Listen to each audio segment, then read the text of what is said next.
Creamer Media's Mining Weekly Online is talking to Lawrence the Champenois, the Vice President, Corporate Relations Africa of global mining company Rio Tinto. Lawrence, can you tell us now about Rio Tinto under new leadership? What is its vision for Africa and what is its vision for South Africa? Rio Tinto, as you know, is on the continent. We've been here for a long time. We have operations in Madagascar, in Namibia, here in South Africa, in Richards Bay. We have a new leadership in place, new chairman, new CEO that's been in the seat for nearly 18 months. We also have a new ex-co sponsor for Africa. We're keen to invest in Africa. We're looking at growth opportunities for the future for the company. And when we make that assessment, essentially there are two areas in the world that we look at. One is Africa, one is Latin America. Africa makes sense for us because we're already invested here. We've invested over time. We have capabilities on the ground. We have people here in Johannesburg, located in our regional headquarters. So we're keen to move ahead and start investing more. So we'd like to understand more the continent, where it is today, where it's going, what might be the opportunities for us to invest either alone or with partners, maybe look at what some of the juniors are going. And certainly when you look at that, South Africa is an important country for us. We have a long-standing and large investment in Richards Bay minerals. I think we probably employ, if you look at the whole ecosystem, mine plus the contractors and all of that, we probably employ a good 2,000, 3,000 people over there. We have an option to grow the mine at the moment, so it's an investment that we're contemplating, which would give the mine a longer life, help us also create jobs in the area. So roughly, we estimate that it might be an investment of about $500 million, and that is something that we're reviewing at the moment. And if the conditions are right, we might really contemplate it positively. So it's important for us that South Africa gets right, that the trajectory of the country is positive, so that we can accompany that positive trajectory with some investment of our own. And when will your material run out in Richards Bay? I think it's probably a good 4 to 5 years that we have ahead with the current site. But obviously, because we have feedstock coming from Madagascar and from Sorel in Canada, we're able to kind of mitigate that. But if we look at a 10, 15-year horizon, it's important for us to have the other site at Richards Bay also. And swinging to Namibia, what is the horizon like for Rossing? So Rossing, as you know, it's been there. It's a mine that's been there for 40 years. Rossing, it's slowly getting to the end of life of mine.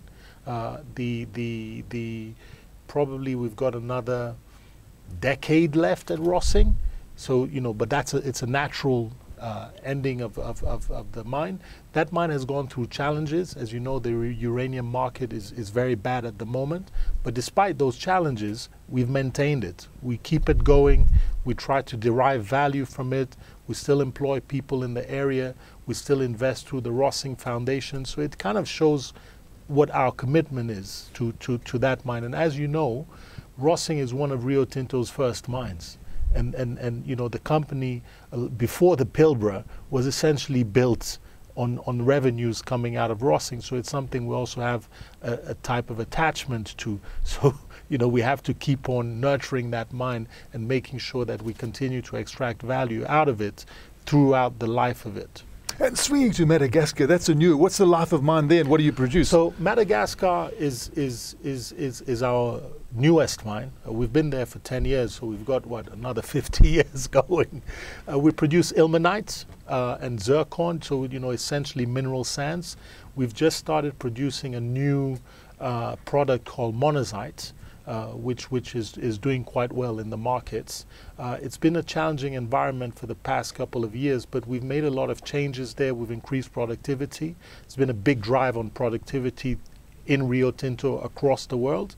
We've increased productivity, and I think that this year we'll see that mine becoming cash flow positive. You also know that one of the things we've done there in Madagascar is we've invested heavily in the infrastructure. We built a deep water port on our balance sheet together with the World Bank and in partnership with the government.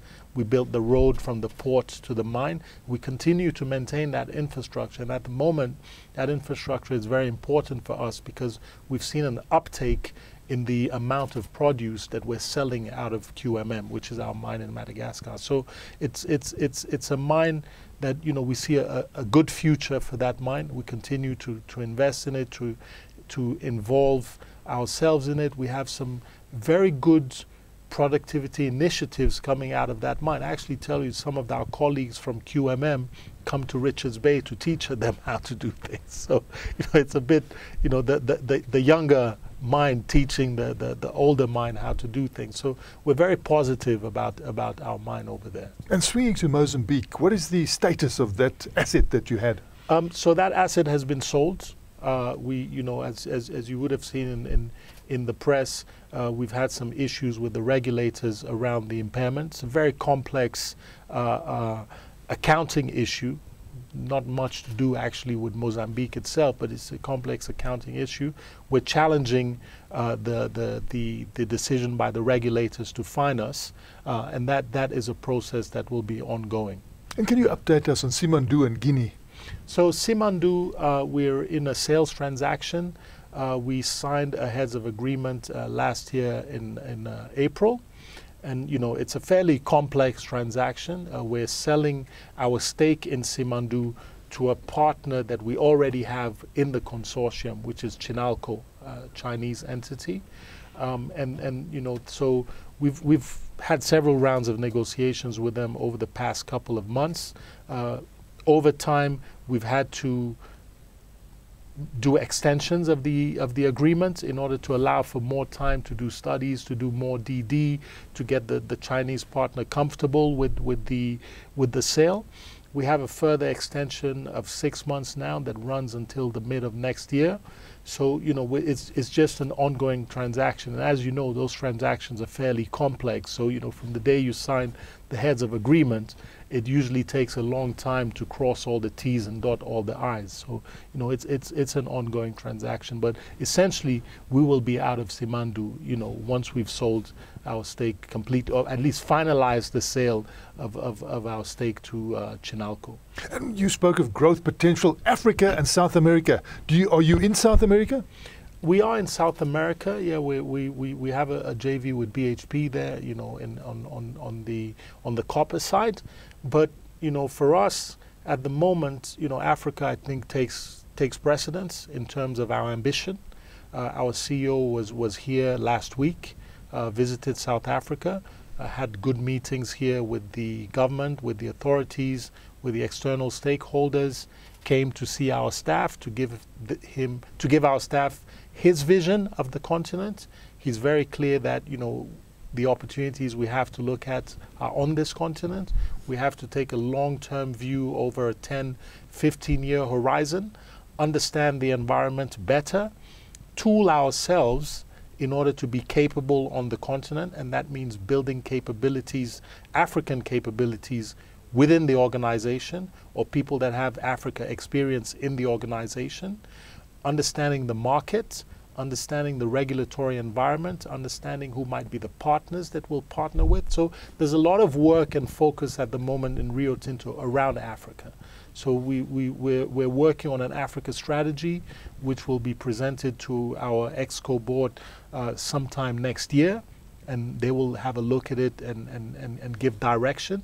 But the statements, I think you would have seen one of our ExCo members, Bol Batar, made a statement, public statement a few weeks ago, not less than a month ago, saying how important Africa is to Rio Tinto. And the fact that our CEO came to visit before the end of the year, I think is a clear demonstration of that. That was Creamer Media's Mining Weekly Online, talking to Lawrence Deschamps-Benoit, the Vice President, Corporate Relations Africa, and head of the Africa Region Office of Rio Tinto.